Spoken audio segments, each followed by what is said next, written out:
राष्ट्रिय आविष्कार केन्द्रले मान्छे उड्ने मेसिन बनाएको छ।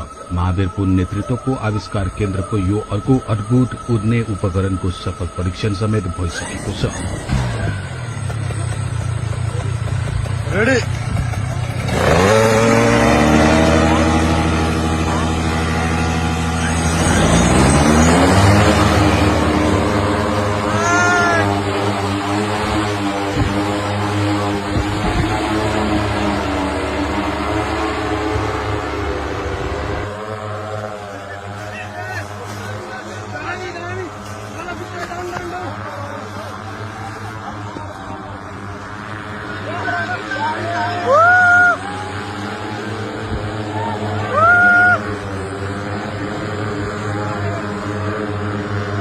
यो मेसिनलाई प्यारामोटर भनिन्छ र यस्तो किसिमको उड्ने चीज विदेशतिर मनोरञ्जनका लागि धेरै नै प्रयोग गर्ने गरिन्छ।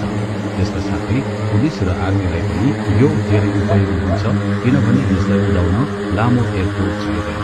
यस्ता उड्ने मेसिन नेपालमै अरूहरूले पनि बनाएका छन्, तर यसलाई व्यवसायीकरण गर्ने काम गर्ने कोही पनि लागेका छैन। अनुसन्धान र इनोभेसन नगरिकन केही चीज पनि पाउँदैन र त्यसको व्यापार पनि हुँदैन भनेर सबैभन्दा उल्लेख गर्नुहुनेछ। त्यसैले यसमा थप अनुसन्धानहरू गर्नुपर्छ र गर्दैछन्। राष्ट्रिय आविष्कार केन्द्रका एरोनोटिकल इन्जिनियरहरूको टिमले यसमा थप अनुसन्धान गरेर यसलाई सुरक्षित बनाउन प्रयास गर्दैछन्। तपाईलाई यो अनुसन्धान कस्तो लाग्यो पक्कै पनि कमेन्ट गरिदिनुहोला। हस् त यो भिडियोको लागि यति नै। भिडियोको जानकारी मन परेमा लाइक, शेयर र कमेन्ट अवश्य गरिदिनुहोला। साथै यस्तै भाइरल अपडेटका लागि हाम्रो च्यानल सब्स्क्राइब गर्न नछुटाउनुहोला। यतिन्जेल हामीलाई साथ दिनुभएकोमा यहाँलाई धन्यवाद छ।